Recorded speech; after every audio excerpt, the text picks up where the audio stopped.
আল্লাহ কোথায় এই আকীদার ব্যাপারে যদি আপনাদেরকে জিজ্ঞেস করি, শুধু আবু হানিফা নয়, 4 ইমামের মুত্তাফাক আকীদা আল্লাহর সত্তাগতভাবে আরশে, সত্তাগতভাবে কোথায়? আরশে। 4 ইমামের সবার মুত্তাফাক রায়, সমন্বিত রায় এটা।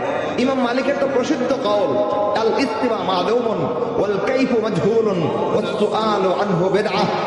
আল্লাহ যে আরশে বিদ্যমান রয়েছেন সত্তাগতভাবে, এটা একদম জানাশোনা কথা, এটার উপর আমাদের ঈমান।